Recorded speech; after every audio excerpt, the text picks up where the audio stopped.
Suatu hari, Ali bin Abi Thalib menemui seorang pendeta yang sedang bersama dengan Khalifah Umar bin Khattab. Pendeta Yahudi itu bertanya pada Sayyidina Ali, "Bisakah kau ceritakan tentang kisah para pemuda yang bersembunyi di gua untuk mempertahankan iman mereka?" Sayyidina Ali menjawab, "Baiklah, aku akan jelaskan sebagaimana yang terdapat dalam Al-Quran." Pendeta Yahudi berkata, "Kami telah mendengarnya dari Al-Quran. Kami ingin penjelasan lebih detail, sebagaimana yang telah disampaikan Rasulullah SAW kepadamu." Sayyidina Ali menanggapi, "Baiklah saudara-saudaraku, ayo duduklah dengan nyaman. Perhatikan baik-baik dan ajukan pertanyaan kalian." Pendeta bertanya, "Ali, jika kau benar-benar tahu, beritahukanlah kepada kami nama-nama mereka, siapa rajanya, nama anjingnya, gunungnya, guanya, serta kisah mereka dari awal hingga akhir." Sayyidina Ali merapihkan posisi duduknya, menaikkan kedua lututnya dan mengikatnya dengan sorban agar tidak bergeser. Sayyidina Ali berkata, "Baiklah, akan kuceritakan kisah Ashabul Kahfi dengan detail kepada kalian. Sebelum kita telusuri lebih lanjut kisah ini, mari kita dukung pertumbuhan channel Ruang Risalah.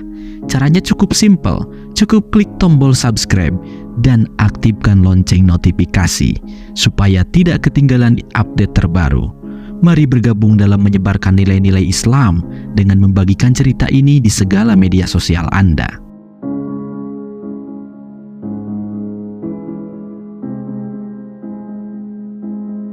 Sayyidina Ali radhiyallahu anhu tersenyum lembut saat menjawab pertanyaan sang pendeta.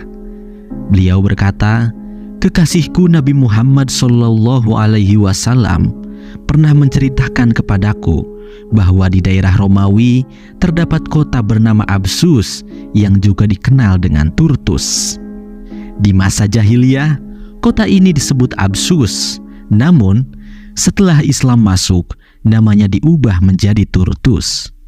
Kota itu dipimpin oleh seorang raja yang soleh. Setelah wafat, berita kematiannya sampai kepada Raja Persia bernama Dikianus. Dikianus, raja yang zolim dan kafir, datang bersama pasukannya untuk menaklukkan kota Absus.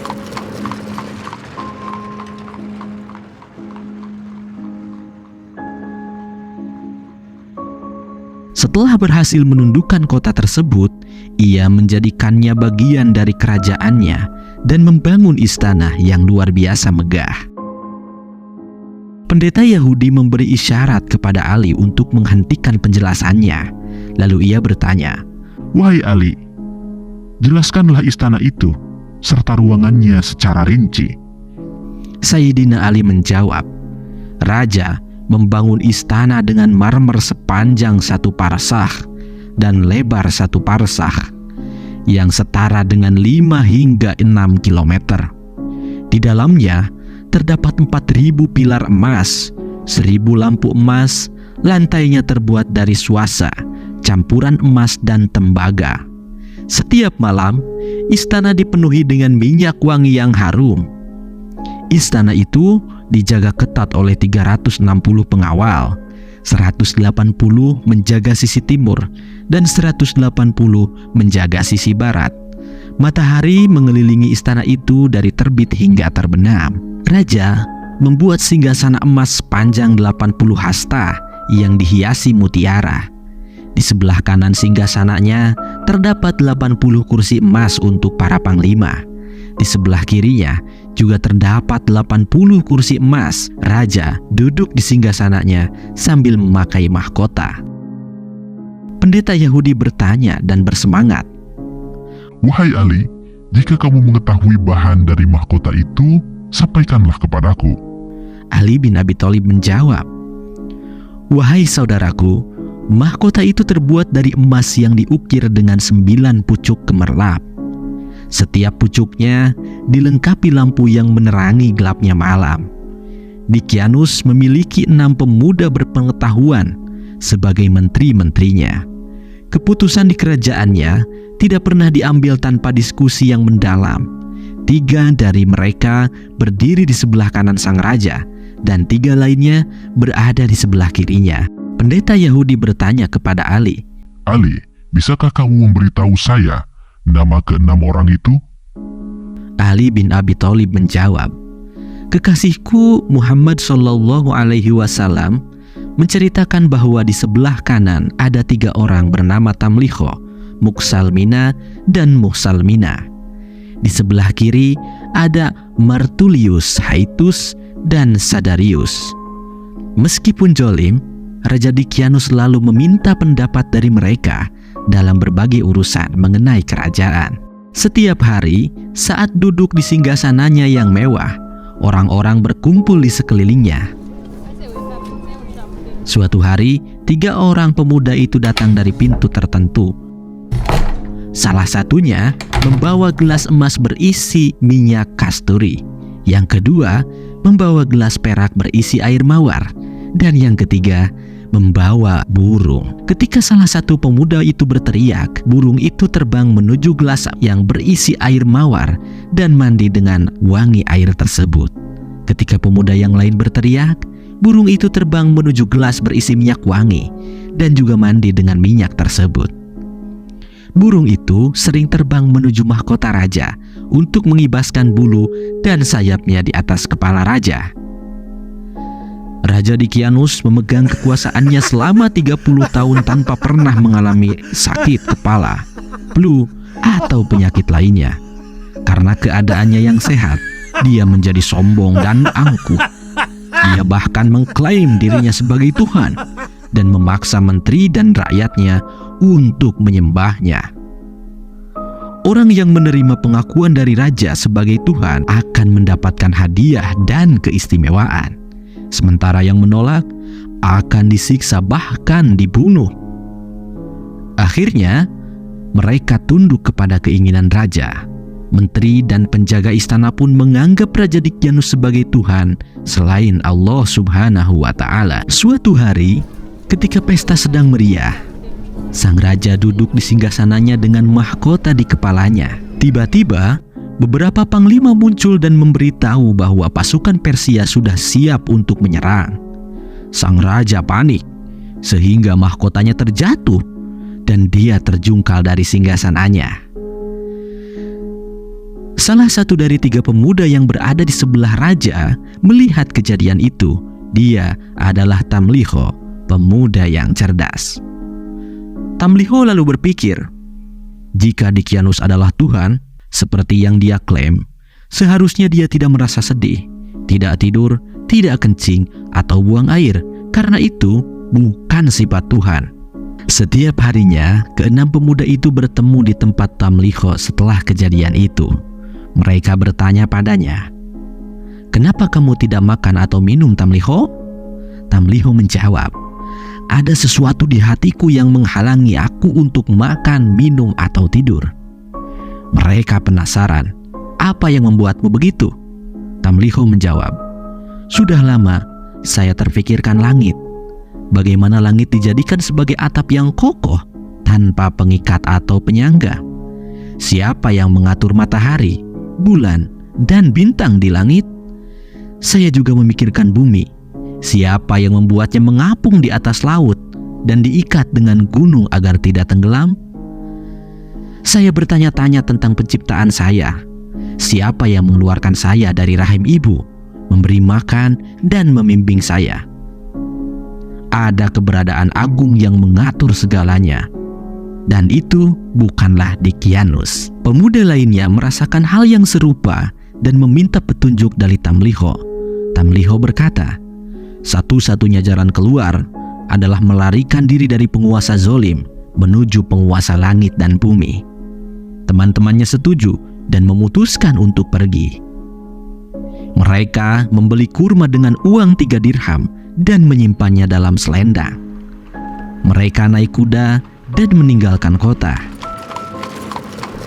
Setelah 3 mil perjalanan, Tamliho berkata, Raja dunia telah hilang, turun dari kuda dan berjalanlah.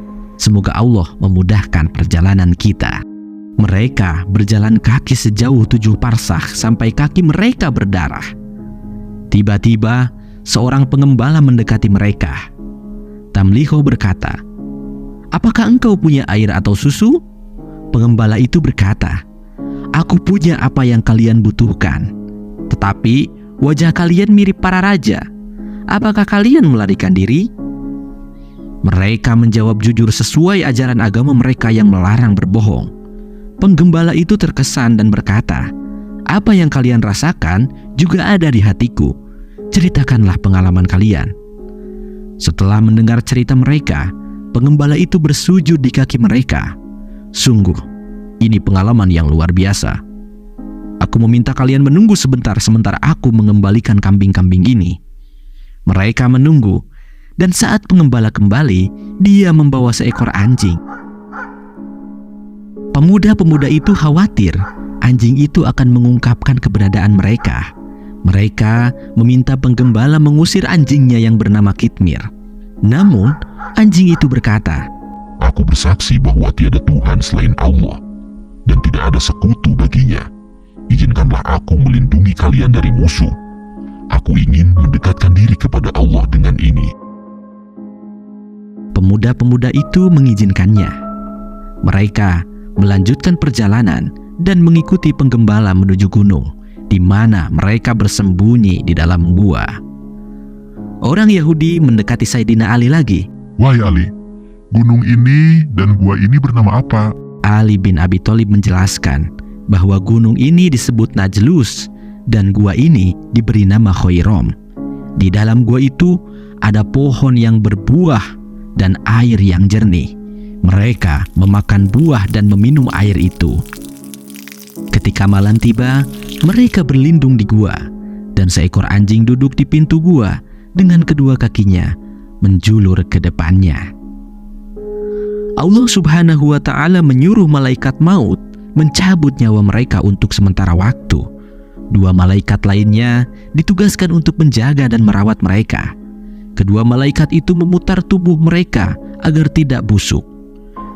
Allah memberi wahyu pada matahari sehingga saat terbit sinarnya condong ke kanan gua, dan saat terbenam sinarnya menjauh ke kiri. Mereka hidup dengan aman dan nyaman di dalam gua, dilindungi oleh rahmat Allah dan dijaga oleh malaikatnya. Ketika Raja Dqianus kembali, ia menanyakan para pemuda itu. Mereka memberitahunya bahwa para pemuda tersebut meyakini Tuhan selain Dqianus dan melarikan diri. Raja memutuskan untuk mencari mereka dengan 80.000 pasukan berkuda. Akhirnya, Raja tiba di gunung dan naik sendiri ke puncaknya. Di dekat gua, Raja melihat ke-6 pemuda yang dicari sedang berbaring. Meskipun tidur, Raja memutuskan untuk tidak menyiksa mereka lebih dari apa yang mereka lakukan pada diri mereka sendiri. Dqianus menyuruh anak buahnya untuk menutup pintu gua dengan batu-batu. Dia berkata pada anak buahnya, "Katakanlah kepada mereka bahwa jika benar ada Tuhan di langit, maka Tuhan mereka akan membawa mereka keluar dari sini." 7 orang itu dan anjingnya tidur di dalam gua selama 309 tahun. Ketika matahari mulai terbit, mereka terbangun. Mereka merasa lalai dari ibadah kepada Allah Subhanahu wa Ta'ala. Saat mereka menuju mata air, mereka menemukan airnya telah mengering. Begitu pula dengan pohon di sekitarnya. Salah satu pemuda berkata, "Ini aneh. Bagaimana bisa air yang melimpah tadi menjadi kering dalam semalam?" Hal yang sama terjadi pada pohonnya. Setelahnya, rasa lapar merayapi mereka dan salah satu berkata, "Siapa yang akan pergi ke kota untuk beli makanan? Pastikan tak ada makanan yang dicampur dengan lemak babi." Sesuai perintah Allah, mereka menugaskan salah satu dari mereka untuk membawa uang ke kota dan mencari makanan halal dan enak. Tamliho dengan tegas berkata pada 6 saudaranya, "Aku yang akan membeli makanan ini." Tapi pengembala, "Berikanlah bajumu padaku dan kenakanlah bajuku ini." Setelah menukar baju, Tamliho mengenakan pakaian pengembala itu dan berangkat menjelajahi tempat-tempat yang tak pernah ia kunjungi sebelumnya. Ternyata di pintu gerbang kota terdapat bendera hijau dengan tulisan tegas, "Tidak ada Tuhan selain Allah dan Isa adalah Rohullah." Terperangah, matanya tidak lepas dari bendera itu. Dalam kebingungan, Tamliho mengusap matanya seraya bertanya dalam hati, apakah ini mimpi? Saat melintasi gerbang, ia melihat orang-orang tengah khusyuk membaca kitab Injil. Beberapa menyapanya dengan ramah. Lalu ia melanjutkan ke pasar untuk bertemu seorang pedagang roti. Tamliho bertanya pada tukang roti, "Maaf, bisakah Anda beritahu nama kota ini?" Tukang roti dengan ramah menjawab, "Tentu, ini adalah kota Absus." Tamliho penuh rasa ingin tahu, bertanya pada penjual roti, "Siapakah raja kota ini?" Tukang roti menjawab, "Abdurrahman." Tamliho berkata, "Jika benar, berikanlah saya makanan dengan uang ini." Uang dirham yang ditunjukkan oleh Tamliho sangat besar, membuat tukang roti terkejut. Pendeta Yahudi mendengarkan cerita tersebut dengan cermat dan memberi isyarat agar Ali diam sejenak. Kemudian ia bertanya, "Berapa berat dirham itu?" Ali menjawab, "Dirham itu memiliki berat 10 kali lipat dari dirham saat ini, wahai saudaraku." Ali melanjutkan ceritanya. Tukang roti berkata pada Tamliho, "Kamu telah menemukan harta karun. Berikanlah sebagian padaku. Jika tidak, aku akan membawamu kepada raja." Tamliho menjawab, "Dirham ini bukan hasil harta karun. Aku mendapatkannya dari hasil menjual buah-buahan seharga 3 dirham 3 hari yang lalu. Saat itu aku meninggalkan kota ini karena penghuninya menyembah Raja Dikianus." Mendengar ini, penjual roti menjadi marah, menuduh Tamliho telah menghina raja yang telah mati 300 tahun lalu. Tukang roti kemudian menangkap Tamliho dan orang-orang di sekitar pasar berkumpul. Mereka membawa Tamliho ke hadapan raja yang bijaksana. Raja bertanya pada pemuda itu apa yang terjadi. Mereka menjawab bahwa Tamliho telah menemukan harta karun yang berharga. Raja tersenyum lembut, "Serahkanlah 1/5 dari harta itu kepadaku. Setelah itu kamu dapat pergi dengan selamat." Tamliho maju dengan tegas dan berkata, "Saya adalah penduduk setia kota ini." Raja bertanya, "Apakah kau kenal orang-orang di kota ini?" Tamliho menyebut hampir 1000 nama, namun tak seorang pun dari mereka dikenali oleh sang raja. Sang raja terkejut mendengar Tamliho menyebut nama-nama yang tak dikenalinya. Ia bertanya, "Apakah kau memiliki rumah di kota ini?" Tamliho dengan bangga menjawab, "Ya, aku memiliki rumah di sini." Raja itu lalu memerintahkan beberapa orang untuk mendampinginya menuju rumah yang telah ditunjukkan oleh Tamliho. Mereka pergi ke rumah tertinggi di kota itu. Saat pintu diketuk, seorang tua muncul dari rumah. Pengawal terkejut karena pemuda ini mengklaim rumah itu miliknya. Orang itu bertanya dengan tajam, "Siapa namamu?" Tanpa ragu, Tamliho menjawab, "Namaku Tamliho bin Filsin." Suaranya bergema dan tiba-tiba orang tua itu terjatuh dan memeluk Tamliho. "Ia adalah kakekku, Tamliho, yang melarikan diri dari kekejaman sang raja Dikianus dan kini telah mencapai kedudukan yang tinggi," ujar orang tua itu. Kabar ini sampai ke telinga sang raja dan ia mendatangi tempat tersebut. Ketika melihat Tamliho, raja turun dari kudanya dan mengangkat Tamliho ke pundaknya. Orang-orang di sekitarnya mengakui kedermawanan dan kebijaksanaan Tamliho. Tamliho memberitahu bahwa teman-temannya berada di dalam gua. Kota Absus saat itu memiliki 2 penguasa, 1 mukmin dan 1 kafir. Keduanya bersiap menuju gua. Tamliho khawatir reaksi teman-temannya ketika pasukan mereka mendekat. Tamliho memasuki gua dan disambut dengan sukacita oleh teman-temannya. Mereka bersyukur karena terbebas dari Raja Dikianus. Tamliho bertanya, "Berapa lama kita di sini?" Mereka menjawab, 2 hari 1 malam. Tamliho menjelaskan bahwa mereka sebenarnya telah tinggal di dalam gua selama 309 tahun. Penduduk kota saat itu telah beriman kepada Allah yang Maha Besar dan berada di luar gua, ingin bertemu dengan mereka. Namun, ada keraguan dari teman-temannya. Mereka bertanya, apakah ini akan menimbulkan masalah? Apakah ini akan menciptakan kekacauan bagi orang-orang di luar? Tamliho bertanya, lalu apa yang kalian inginkan? Teman-temannya menjawab, angkat tangan kamu, kami akan mengangkat tangan kami juga. Mereka bersama-sama mengangkat tangan dan berdoa kepada Allah agar kebenaran diungkapkan melalui tanda-tanda dalam diri mereka. Mereka memohon agar identitas mereka disembunyikan, dan dengan kemurahan Allah Subhanahu wa Ta'ala, malaikat maut diutus untuk mencabut nyawa mereka. Allah menutup pintu gua, meliputi mereka dalam rahasia ilahi. Sementara dua raja itu tak sabar menanti, yakin bahwa mereka akan menemukan jalan menyusul meski tak dapat melihat. Selama 7 hari 7 malam, mereka mengelilingi gua tanpa menemukan pintu atau lubang. Keduanya menyimpulkan bahwa ini adalah kebesaran ciptaan Allah yang Maha Mulia, dan menganggap kejadian ini adalah sebagai pelajaran berharga bagi para penguasa yang beriman. Penguasa yang beriman berjanji untuk mati atas dasar agama mereka dan akan membangun sebuah masjid di pintu gua itu.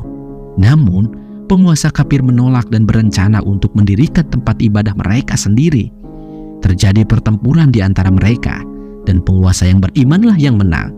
Sesuai dengan firman Allah, orang-orang yang menang akan kami bangun di atas mereka sebuah masjid. Ini adalah kisah mereka. Imam Ali bertanya, apakah cerita ini sesuai dengan apa yang terdapat dalam Taurat? Pendeta Yahudi menjawab, Wahai Abul Hasan, kamu tidak menambah atau mengurangi satu kata pun. Mereka lalu beriman kepada Allah Subhanahu wa Ta'ala dan mengucapkan 2 kalimat syahadat. Wallahu a'lam bishawab.